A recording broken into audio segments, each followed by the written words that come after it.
Imagine a Confederate veteran who ran as a third-party candidate for the governor of Arkansas in 1888 and was almost elected with the support of the black vote.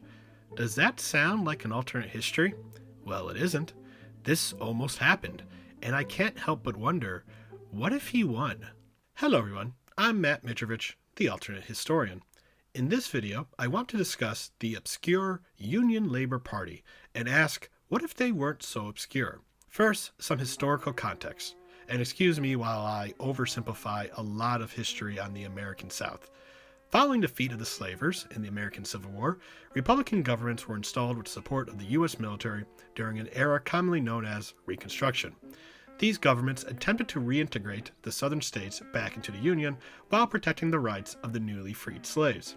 However, violent resistance by southern whites, including terrorist attacks by the Ku Klux Klan and disinterest by the northern states, hampered the project. The Compromise of 1877, sometimes known as the Corrupt Bargain, saw the end of Reconstruction in exchange for Southern support for Republican presidential candidate Rutherford B. Hayes after the close presidential election of 1876. The end of Reconstruction meant that Democrats, who had dominated politics in this region since their inception and often enjoyed support of its wealthiest citizens, returned to power in the state governments and adopted a series of apartheid-esque laws known today as Jim Crow. These laws segregated the races, denied African Americans the right to vote, and also cut them out of most opportunities for advancement in American society. Some of their voting laws, such as poll taxes and literacy tests, also denied the vote to a lot of poor, uneducated white Southerners. This might surprise some of you, but honestly, wealthy white racists are just as likely to hate the poor as much as they hate non-whites.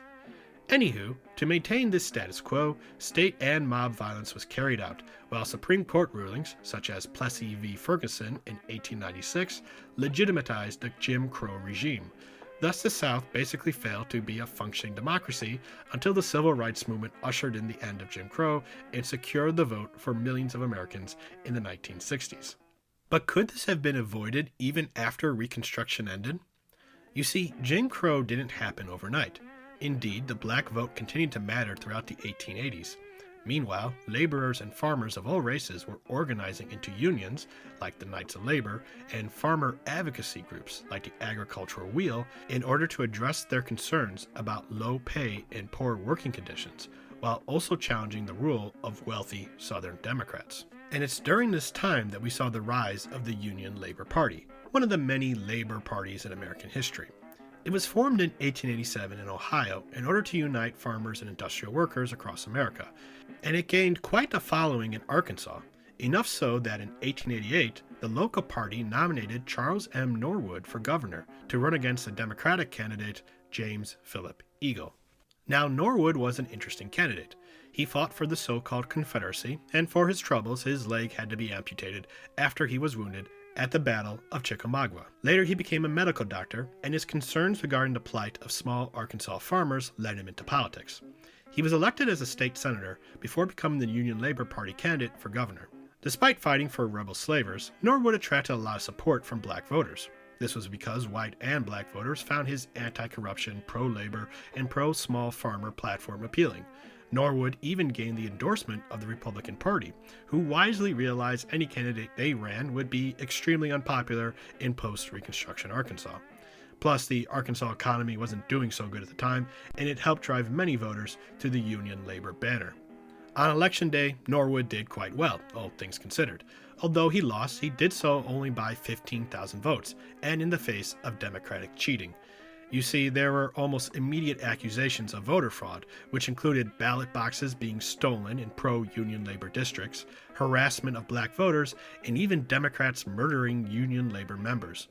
Unfortunately, fraud and violence like this was quite common in Southern elections at the time. Still, some Republicans and Union laborers did manage to get elected to the Arkansas House of Representatives. They tried to introduce various reforms and regulations for businesses, railroads, and elections. Unfortunately, they were never in the majority, and while Republicans may have been willing to back a Union Labor candidate for governor, they weren't always keen to advance their agenda in the legislature. Ultimately, the Union Labor Party ceased to exist as many of its members joined the more successful Populist Party that arose in the 1890s. Additionally, those aforementioned restrictive voting laws were passed in Arkansas, which robbed Union labor of their core support and ended any real challenge to Democratic rule through the ballot box. The Democrats afterwards dominated Southern politics until democracy was imposed upon them in the mid-20th century. But what if that didn't happen? What if Norwood was elected governor of Arkansas? Could that have changed the fortunes of the Union Labor Party? Dr. Matthew Hild of Georgia Tech, whose writings were instrumental in the making of this video, said that the demise of the Union Labor Party ended, and I quote, "the hopes of a biracial, though white-led, coalition of poor to middle-class farmers and laborers that, in a more democratic setting, might well have brought a measure of economic and social justice to the residents of Arkansas who needed it most." Now, I find this idea fascinating, so let's assume whoever was in charge of the Arkansas Democrats' Stop the Vote campaign was a lot less effective, and thus no ballot boxes were stolen. Perhaps Union laborers even drive off Democrats coming to harass or even kill their voters. Thus, Norwood wins and takes his place as governor of Arkansas. So, what happens next? Well, if Norwood has support in the Arkansas General Assembly, he could pass many of those reforms Union labor tried and failed to do in our timeline. Helping laborers and farmers would certainly be great, but election reforms would especially have long-lasting consequences. Even if he didn't have a cooperative legislature, at the very least he could veto any restrictive voting laws and use the power of his office to fight against Democratic backlash to Union labor's victory in this alternate 1888 election. An Arkansas that doesn't disenfranchise its black and poor white voters could make the state a stronghold of the Union Labor Party. Indeed, Union labor hopefuls in other southern states might be inspired by Arkansas's example.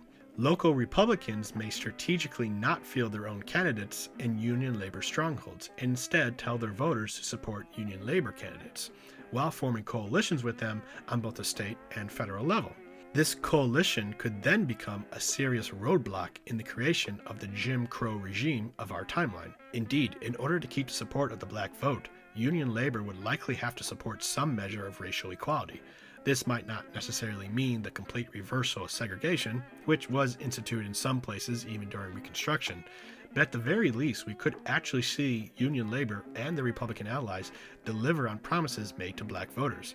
As time went on, the black Union labor voters could begin to throw their weight around and demand leadership positions within the party, or else threaten to stay home on Election Day. Perhaps we'd even see a move to end segregation throughout the South without the intervention of the federal government as it happened in our timeline. Granted, this is a tad optimistic. Arkansas's alternate Union Labor Party might just merge into the Populist Party like it did in our timeline and share in their ultimate outcome. But I like the idea of them remaining independent and evolving into a regional party in the South. Like, imagine Dr. Martin Luther King Jr. being the Union Labor Senator from Georgia. Doesn't that sound like a better timeline?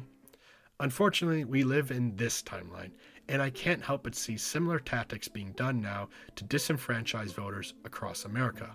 If there is a lesson to be learned from this alternate history, we need to fight back against those who wish to deny the vote to millions of Americans before someone else institutes a neo-Jim Crow. Well, that is all I have to say on the subject. If you enjoy what I do, please like, comment, subscribe, click that bell icon, share this video, or support me on Patreon. I'm Matt Mitrovich, the Alternate Historian. Bye.